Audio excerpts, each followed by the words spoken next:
معزز سامعین گرامی قدر، بدر کے واقعات کی جزیات کو آپ کے سامنے رکھ رہے ہیں۔ بدر کے کنویں کے حوالے سے نبی کریم صلی اللہ علیہ وسلم کی چند گزارشات کو گزشتہ خطبے میں آپ کے سامنے رکھا تھا، اور اسی حوالے سے آپ کے سامنے یہ بات رکھی تھی کہ آئندہ آنے والے خطبے میں انشاءاللہ عذاب قبر کے حوالے ہی سے اپنی گفتگو کو شروع کریں گے۔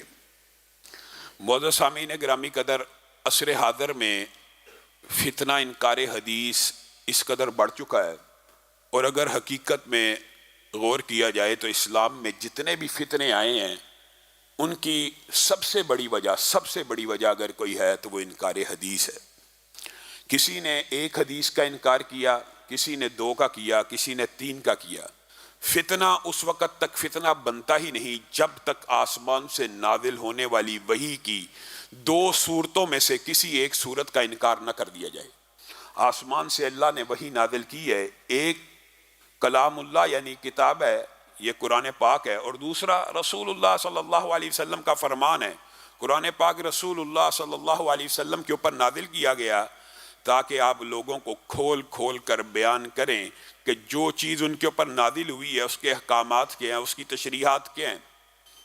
قرآن پاک کا انکار کرنا کچھ مشکل نظر آتا ہے، اس لیے فتنہ پرور لوگوں نے حدیث کے اوپر تباہ آزمائی کی کہ یہ تو رسول اللہ صلی اللہ علیہ وسلم کا فرمان ہے، اس کا انکار کر دیتے ہیں، یہ کون سا اللہ رب العزت کا فرمان ہے۔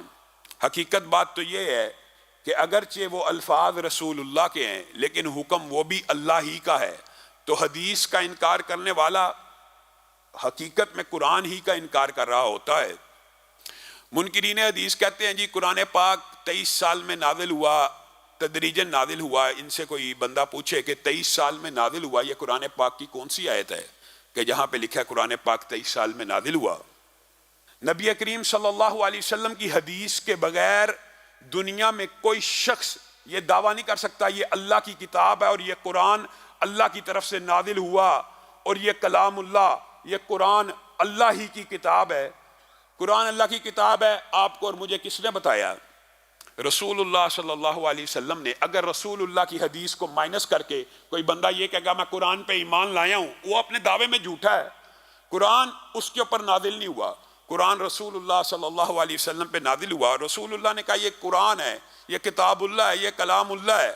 رسول اللہ صلی اللہ علیہ وسلم کہتے گئے کوئی ایک سورت، کوئی ایک آیت بھی کوئی بندہ قرآن پاک کا حوالہ رسول اللہ صلی اللہ علیہ وسلم کی حدیث کے بغیر نہیں دے سکتا۔ اور یہ بات بھی میں اپنی طرف سے نہیں کہہ رہا، نبی کریم صلی اللہ علیہ وسلم یہ جو واقعہ ہے آپ سب نے یاد رکھنا ہے۔ پہلے بھی آپ کے سامنے رکھ چکا ہوں لیکن یاد دہانی کے طور کے اوپر اس واقعے کو یاد کر لینا چاہیے۔ نبی کریم صلی اللہ علیہ وسلم ایک یہودی کے ساتھ ایک گھوڑے کا سودا کر رہے ہیں۔ یہودی نے رسول اللہ صلی اللہ علیہ وسلم سے گھوڑے کا سودا کر لیا۔ رسول اللہ صلی اللہ علیہ وسلم رقم لینے کے لیے پلٹے، اس کو اس کے گھوڑے کا زیادہ بھاؤ تھا، زیادہ قیمت لگ گئی۔ اس نے گھوڑا کسی اور کو بیچنے کی کوشش کی تو رسول اللہ صلی اللہ علیہ وسلم نے کہا اب نہیں بیچ سکتا، تیرا میرا سودا مکمل ہو گیا ہے، اب تو صرف رقم ٹرانسفر کرنے کی باری ہے۔ یہودی نے کہا جائیے کوئی گواہ لے کے آئیے، میرا آپ کا سودا نہیں ہوا۔ نبی کریم صلی اللہ علیہ وسلم نے اپنے صحابہ کی طرف دیکھا، صحابہ خاموش ہیں، نبی کریم صلی اللہ علیہ وسلم کے دیکھنے کا یا ان کی نظروں کا صحیح مفہوم نہ سمجھ سکے، لیکن ایک صحابی ایسے تھے جنہوں نے مفہوم کو بھی پایا اور حجیت حدیث کے اوپر قیامت تک کے لیے مہر کو ثبت بھی کر دیا۔ رسول اللہ صلی اللہ علیہ وسلم کو یہودی کہہ رہا اپنا کوئی گواہ لائیے۔ رسول اللہ نے کہا میرا گواہ کون ہے؟ میں تو تیرے ساتھ اکیلے میں سودا کر رہا تھا۔ خزیمہ انصاری رسول اللہ صلی اللہ علیہ وسلم کے پاس کھڑے ہیں، رسول اللہ کی نظروں کو دیکھ رہے ہیں، کہا اے اللہ کے رسول میں آپ کا گواہ ہوں، آپ کا اس سے سودا طے پہ آ گیا تھا۔ رسول اللہ صلی اللہ علیہ وسلم نے خزیمہ کو کہا آپ تو اس وقت وہاں پہ موجود نہیں تھے، آپ نے کس طرح گواہی دی؟ کہا اے اللہ کے رسول کیا ہم یہ گمان کریں کہ آپ ہمیں آسمان پہ ایک رب کی خبر دیتے ہیں، آسمان سے اترنے والی وحی کا بتاتے ہیں، کیا ہم آپ کو جھوٹا گمان کریں؟ کیا ہم آپ کو سچا نہ مانیں؟ اگر آپ رب کے بارے میں سچے ہیں تو ایک معمولی سے سودے میں کیسے جھوٹے ہو سکتے ہیں؟ میں گواہی دیتا ہوں آپ سچے ہیں اور سودا ہو گیا ہے۔ رسول اللہ صلی اللہ علیہ وسلم مسکرانا شروع ہو گئے اور کہا خزیمہ یاد رکھ، اللہ کو تیری ادا اس قدر پسند آئی ہے کہ اب قیامت تک تو واحد شخص ہے جس اکیلے کی گواہی دو گواہوں کے برابر ہوگی۔ تو وہ واحد ہے جس اکیلے کی گواہی دو کے برابر ہوگی۔ یہ اللہ تعالیٰ حفاظت قرآن کا اور حفاظت حدیث کا انتظام کر رہا ہے۔ یہ لوگوں کو خام انکار حدیث والوں کا مغالطہ ہوا کہ آسمان سے قرآن کتابی شکل میں نازل ہوا، ہرگز نہیں، رسول اللہ کے قلب اطہر پہ نازل ہوا۔ رسول اللہ صلی اللہ علیہ وسلم نے صحابہ کو کہا یہ آیت قرآن پاک کی فلاں سورت کی ہے، صحابہ نے یاد کر لی۔ رسول اللہ نے کہا اقرا، مجھے کہا گیا غار حرا میں پہلی آیت کون سی تھی؟ اقرا تھی نا، کہاں پہ موجود ہے؟ قرآن کی ابتدا اقرا سے ہوتی ہے، کہاں سے ہوتی ہے؟ سورت فاتحہ سے ہوتی ہے۔ رسول اللہ صلی اللہ علیہ وسلم نے کہا نازل تو سب سے پہلے ہوئی، رکھی 30ویں پارے میں، یعنی آخری جز میں جائے گی، اس کی یہ ترتیب ہے۔ یہ رسول اللہ کی احادیث تو مان لی، یہ ساری مان لینے کے بعد باقی احادیث کا انکار کر دیا کہ ہم صرف رسول اللہ کی اس حدیث کو مانیں گے جو قرآن کے بارے میں ہے، یعنی قرآن کے بارے میں حدیثیں صحیح ہیں اور باقی ساری معاذ اللہ غلط ہیں، جو ہماری عقل سے ٹکرائے گی اس کو مسترد کر دیا جائے گا۔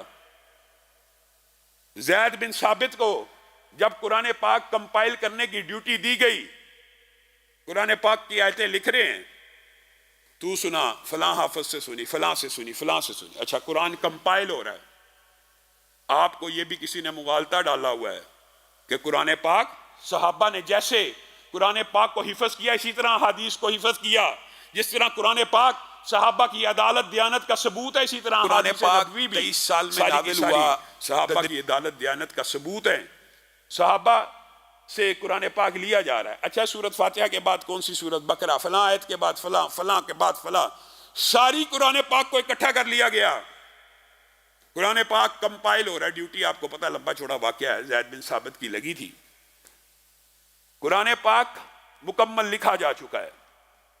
حضرت خزیمہ انصاری کو خبر ہوئی کہ قرآن پاک لکھا جا رہا ہے، آپ بھی گئے اور جا کے کہنے لگے، بخاری شریف میں ایک اور آیت کے بارے میں ہے لیکن یہاں پہ جو دیگر احادیث ہیں وہ اس بات کے اوپر دلالت کرتی ہیں۔ وہ گئے اور کہنے لگے لَقَدْ جَاءَكُمْ رَسُولٌ مِّنْ أَنفُسِكُمْ عَزِيزٌ عَلَيْهِ مَا عَنِتُّمْ حَرِيصٌ عَلَيْكُمْ بِالْمُؤْمِنِينَ رؤوف الرحیم، یہ قرآن پاک کی آیت ہے۔ زید بن ثابت نے کہا اتنے سارے حافظ ہیں، کسی نے یہ مجھے آیت تو نہیں بتائی۔ کہا یہ سورت توبہ کی آخری آیت ہے، آخری آیتیں ہیں، اور میں نے خود رسول اللہ صلی اللہ علیہ وسلم سے اس ترتیب سے سنی ہے اور آخر میں رسول اللہ نے یہ آیت پڑھی تھی۔ کہا گواہ لے کے آ، گواہ لے کے آ، گواہ لے کے آ، تو آ گیا، اتنے حفاظ سے میں نے قرآن پاک کمپائل کر لیا، مکمل کر لیا ہے، اب تو ایک آیت لے کے آ گیا ہے، یہ قرآن پاک کا حصہ ہے، جب تک گواہ نہیں لائے گا۔ اور آپ کو پتا ہے بعض روایات اس بات کے اوپر بھی دلالت کرتی ہے کہ حضرت عمر نے یہاں تک کہہ دیا اگر یہ گواہ نہ لایا اس کو درے لگانا۔ اور حضرت ابو ہریرہ کو یہ بات پتہ لگی، کہا میں تیرے ساتھ چلتا ہوں۔